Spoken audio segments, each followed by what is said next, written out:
Well, it's easy to go into superlatives, so I'll just say it straight. I think that was one of the best qualifying laps that Max Verstappen is ever going to drive. And I say that for two reasons. One, because the Red Bull Honda yesterday wasn't a great car in terms of balance and feel. And Red Bull and Max and Sergio Perez, got to throw his name in as well, did a really good job, obviously, in the debrief afterwards in not going the dramatic route of cranking on wing. They kept exactly the same top speed from Friday through to Saturday. But what they came out with on Saturday morning was a much better race car. And it showed straight away in the way Max was pushing the car through sectors 1, which is the incredibly impressive S section of the Austin circuit, and sector 3 as well. Just brilliant there. I've used the word patient before when describing Max, and that was his outstanding quality today, I think. Just the patience of the way he was, patience in the way he was waiting for the exact moment to get on the throttle. But let's not get ahead of ourselves, because it was qualifying, of course, that this was all about. And the qualifying lap that Max was under pressure to do was in response, first of all, to a really, really good lap from Lewis Hamilton right at the end of Q3. He was always out just behind Valtteri Bottas, who's in a slightly better position to go and do the lap, maybe even to get a tow. And he put in a really good lap. Finally, Lewis got it all together. But there was incredibly, despite the beautiful weather we've been having in Texas, there was incredibly a 40% chance of rain as they went into the full qualifying hour. And as they went into the last 2 or 3 minutes, there was a really good chance of rain towards the end of the lap, or maybe at the beginning of the lap. And this was what Max Verstappen found halfway through this qualifying lap, this pole lap, slight drizzle. And it's difficult, I think. It's easy to say, well, Max himself was incredibly relaxed about it afterwards, saying, oh yeah, it was really difficult, it was a bit of drizzle, didn't really know if I was going to keep the lap together. But this is all about Max Verstappen, as I've said in other videos, creating this platform that allows him to make these incredibly fine adjustments towards the rotation point. And if the back end was sliding a little bit, or the front was starting to just lock up slightly, he would be able to just compensate with steering and brake pedal pressure.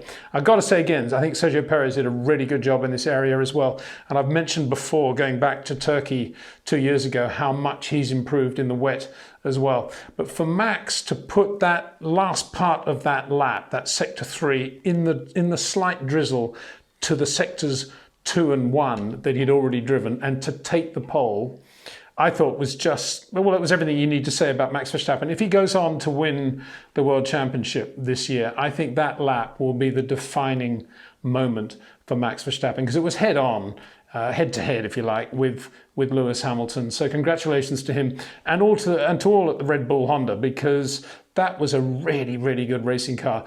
Very, very good in sector 1 on the high speed downforcey change of direction bits of road. Very good on sector 3, which is more technical, obviously slower corners. And this is where Max and that great quality of patience showed through. Sector 2 belonged, unsurprisingly, to Mercedes. And it's interesting, looking at their top speed traces from yesterday through to today, we shouldn't draw too many conclusions, because we don't really know how much obviously they can run different settings on the engine to find more power. For example, between Q1 and Q2, they went from 318 kilometers an hour, both Mercedes on the straight, to 323, just like flick of a switch. But it was interesting, they were doing 323 yesterday, and then this morning, both of them, Valtteri and Lewis, 316. So to my mind, they maybe had put on more wing overnight.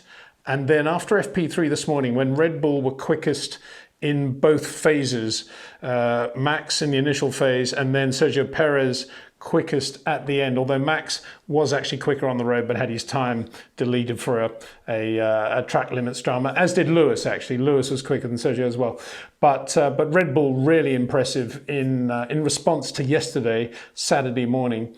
But they were doing exactly the same top speeds throughout. So really interesting, I think, to see how Mercedes perhaps put on too much wing for FP3 and then realized that they'd done that, and then took perhaps too much out of the car for qualifying.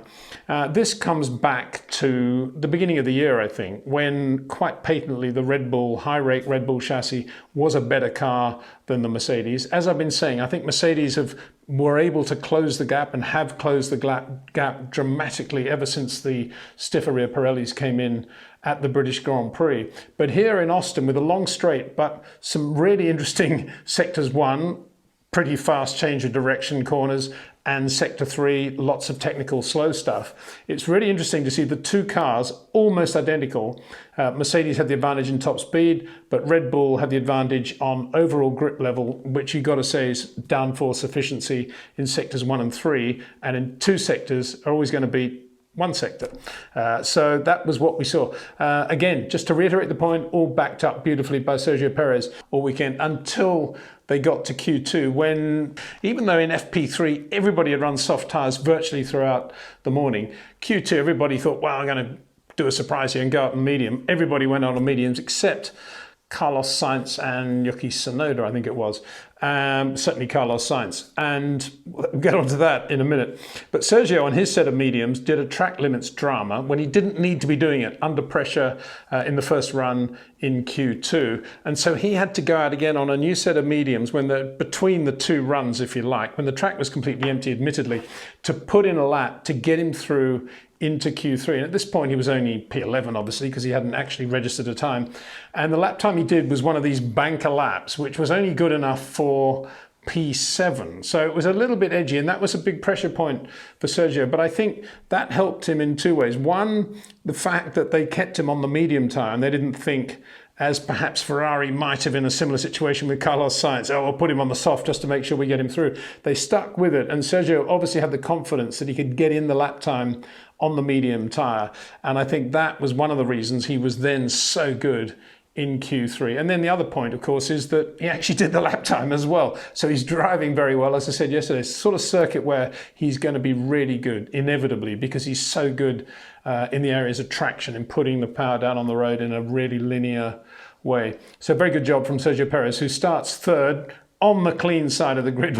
We'll get onto the first corner and the potential of the first corner in just a minute, but just a few other points. Lewis Hamilton, one of the typical Lewis weekends where he just focused everything, you can see now, easy to say in retrospect, focused everything down to the last couple of moments in Q3. And his entire weekend has been a build-up to that thing. And his entire weekend has been a build-up to those last few seconds of Q3. His first run in Q3 was a little bit messy in Sector 2. He braked a little bit late going into one of the tight left-handers, ran a bit wide, and then missed a clipping point, what I would think would be his rotation point. And that kind of put him out of sync. But nonetheless, on the last run, he too got drizzle right at the end. Very, very good lap. I'd say that's probably the ultimate you could get from a Mercedes around Austin. And it wasn't quite good enough because the performance of the Red Bull now, sectors 1 and 3, more than made up for Mercedes' pace in sector 2. So great job by Lewis. The bad news for him is that he's starting on the dirty side of the grid. So let's just talk about what might happen there. You could say Max and Lewis side by side, but given the way the dirty side of the grid doesn't really work very well these days, you could say Sergio Perez, in effect, is alongside Lewis, even though he's a little bit further behind before the lights go out. So as they go up, braking into that first hairpin up the hill, it's going to be Max on the inside, I would guess. It's going to be Sergio right behind him, and it's going to be Lewis potentially trying to go around the outside. And you know, we've seen plenty of these. Imola was a very good example of Max and Lewis trying to get around that slow corner at the first corner of Imola. And eventually Lewis had to back away. Of course, it wasn't really an overtaking place. So yeah, it's going to be a dramatic first corner. Dramatic isn't even beginning to get near what we should be saying about that first corner tomorrow. I'm not sure I'm going to be able to watch it. I'm sure the old heart can take it. Charles Leclerc. I said yesterday how mind-blowingly good he was through the S's in Sector 1 in Austin, how quick he was. He was just absolutely on the limit. He just nailed it with the Ferrari today. He looked superb throughout. He looked on the ragged edge, I've got to say. But then Carlos Sainz was very, very near him as well. Carlos was a slightly different story, though, because just going back to this medium tyre, soft tyre thing they had in Q2, it was a little bit of a status thing because in the case of Ferrari, obviously they were thinking, yeah, Charles on the medium, he'll be able to get through on the medium. He's quick enough, he'll do it. But Carlos, we better put him on the soft. And because everybody else actually went out on the medium, you know, Daniel Ricciardo, Pierre Gasly, guys that perhaps you might have, Ferrari probably thought would go out on the soft. They then put Carlos out on the medium tyre to see if he could go quicker than he had on his first run on the soft tyre. And obviously if he could, then he could start on the medium as well. And he actually went only 0.2 slower on the medium. And as it turned out, had he run the medium from the start, that lap time would have been quick enough to make him P7, P8, and he would have got through into Q3 on the medium. So a little bit of a miscalculation there by Ferrari on Carlos Sainz's all-round talent, I guess you can say, because the car's pretty good around here. As I said yesterday, it's right there with McLaren-Mercedes, and it is right there with McLaren-Mercedes, because Lando, Norris and Daniel Ricciardo at various stages. Daniel was very quick in Q1, and as was Lando. I mean, he just looks superb again, and both McLaren Mercedes now really competitive. It's nice to see a weekend again where both drivers are right at it at McLaren. So on this occasion, Daniel slightly ahead of Lando Norris. So Ferrari 5th and 6th, McLaren 7th and 8th. You could say, well, you know, that's the limit of the chassis, and it pretty much is. I mean, that around this circuit, I think those are the limits. Valtteri Bottas qualified 4th. Pierre Gasly 9th. No real surprise there. I shouldn't take that for granted because still a really good job. And Yuki Tsunoda did a very good job, 34.9, 0.8 slower than Pierre, to get into the top 10 and qualify 10th. So really good job by him. Top speed, there was a bit of a top speed race, and it's a good circuit for top speed because it's a long straight at the Circuit of Americas in Austin. The honor for that went to 328 kilometers an hour by Esteban Ocon, who got a mega tow from Fernando Alonso, who sadly is joining the list of drivers who will be starting at the back of the grid tomorrow, because he too, as a result of everything that happened yesterday, has got to have a major power unit change as well, or had a major power unit change on the Alpine. So, but Fernando went round, gave a mega tow to Esteban Ocon. Didn't make that much difference for him because he didn't actually make it through to Q3 as it happened. But 328 kilometers an hour, that's, well, 380, talking well over 200 miles an hour. So that's quite impressive time. I think even the American fans used to IndyCar and NASCAR are probably quite impressed with 328. 328 sounds a lot to them, doesn't it? Well, it's kilometers an hour, obviously. The only other thing to say, I think, about Max's lap is that it will be remembered for another reason, and that was that it was a 32.910. He was the only driver under the 1:33 barrier, and when you get the pole doing that, it just gives a little bit more icing on the cake. It just makes it feel even more special, or gives it the underlining approval from the ages that in reality makes that sort of lap a timeless pole lap.